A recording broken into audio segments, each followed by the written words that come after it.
السلام علیکم ورحمۃ اللہ وبرکاتہ۔ دوستوں، آج کا یہ سوال بہت ہی امپورٹنٹ ہے۔ اس کا جواب ہر مسلمان کو، ہر شخص کو پتہ ہونا چاہیے۔ ہفتے دو ہفتے میں یا پھر ہفتے میں کئی دنوں گوشت وغیرہ تو ہم لوگ کھا ہی لیتے ہیں، لیکن اس گوشت کے اندر، اس مرغے یا مرغی کے اندر ایک چیز ہوتی ہے جس کا نام پوٹا ہے۔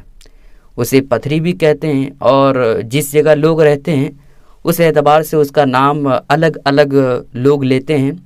بہرحال آپ کو اسکرین پہ بھی دکھ رہا ہوگا، اگر آپ کے یہاں کسی اور نام سے جانا جاتا ہے تو آپ اسکرین پہ دیکھ کر کے اندازہ لگا سکتے ہیں کہ میں کس چیز کے بارے میں آپ سے بات کرنا چاہ رہا ہوں۔ پوٹا جس کو پتھری کہتے ہیں، تو اس چیز کے بارے میں بہت سارے لوگ شک میں مبتلا رہتے ہیں اور سوچتے ہیں کہ اس کو کھانا چاہیے یا نہیں، اور جانے بغیر ہی وہ کھانے سے رک جاتے ہیں، یا بہت سارے لوگ جانتے بھی نہیں ہیں کہ اس کو کھانا چاہیے یا نہیں، اس کے باوجود وہ لوگ کھانے لگتے ہیں۔ تو اس مسئلے کی حقیقت کیا ہے اور اس کا صحیح جواب اور ڈیٹیل کے ساتھ میں آپ کے ساتھ آج شیئر کرنے والا ہوں، اس لیے آپ سے گزارش ہے کہ اس ویڈیو کو آپ آخر تک ضرور دیکھتے رہیے گا۔ ویڈیو اگر آپ کو پسند آتی ہے تو لائک کرنے کے ساتھ ساتھ ہمارے چینل کو سبسکرائب ضرور کر لیجیے گا۔ آئیے دوستوں، آپ کو بتاتے ہیں کہ پوٹا کھانا اسلام میں جائز ہے یا نہیں۔ دوستوں، پوٹا کھانا آپ سمجھ لیں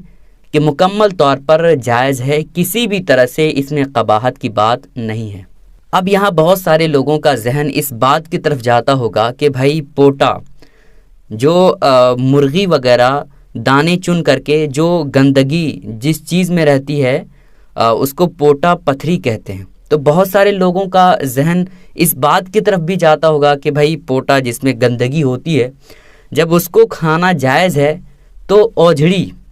یہ علماء کرام نے، بہت سارے علماء کرام نے ان کو ناجائز کیوں قرار دیا ہے، جبکہ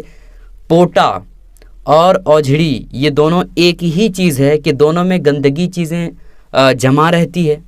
تو جس طرح سے اوجھڑی کھانا صحیح نہیں ہے، اسی طرح سے پوٹا کھانا صحیح نہیں ہوتا۔ اس کے صحیح ہونے کی بات کیا ہے، حقیقت کیا ہے، پوٹا کھانا جائز ہے، اس کی دلیل کیا ہے؟ تو میں آپ کے سامنے بتا دینا چاہتا ہوں کہ پوٹے کے اوپر سے ایک پردہ رہتا ہے جو بالکل نازک پردہ رہتا ہے، اور اس پردے کو اگر آپ نکالیں گے تو آپ کو اندازہ ہوگا کہ جو مرغی کے دانے، جو گندگی ہوتی ہے وہ پوٹے کے پردے کے اوپر رہا کرتی ہے۔ تو پوٹے کے اوپر کا جو پردہ ہوتا ہے، ہم نے اس کو نکال کر کے پھینک دیا، تو وہ جو پوٹا بچا ہے وہ بالکل گوشت کی طرح ہو گیا، چونکہ گندگی جو تھی وہ پوٹے کے اوپر جو پردہ تھا اس کے اوپر رہتی تھی، جو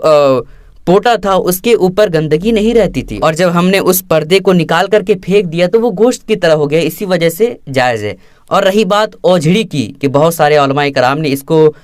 کھانے سے منع کیا ہے، اور کچھ علماء کرام نے کہا کہ بھائی کھا سکتے ہیں، لیکن بہرحال بات صحیح یہی ہے کہ اس کو اوجھڑی کو نہیں کھانا چاہیے۔ تو اس کو اس وجہ سے علماء کرام نے ناجائز قرار دیا ہے، نہیں کھانا چاہیے، اس وجہ سے کیونکہ اس اوجھڑی میں اوپر سے کوئی ایسی چیز نہیں ہوتی ہے جو اسی کے اوپر گندگی رہے، بلکہ اوجھڑی میں ہی جو بکری وغیرہ چارے کھاتی ہے وہ چارہ جو ہے وہ اوجھڑی کے اوپر ہی رہتا ہے، کوئی پردہ وغیرہ نہیں رہتا، جس کی وجہ سے علماء کرام نے فرمایا ہے کہ اوجھڑی کھانا یہ جائز نہیں ہے، اور پوٹا جس کو پتھری کہتے ہیں اس کو کھانا جائز ہے، اس وجہ سے کیونکہ اس کے اوپر ایک پردے دار جھلی ہوتی ہے جس کو ہم نکال کر کے پھینک دیتے ہیں، اس کے بعد ہم اس کو بناتے ہیں اور کھاتے ہیں، تو یہ بالکل صحیح ہے اور ذائقے دار چیز ہوتی ہے۔ تو پوٹا کھانا بالکل صحیح ہے، کسی بھی طرح سے کوئی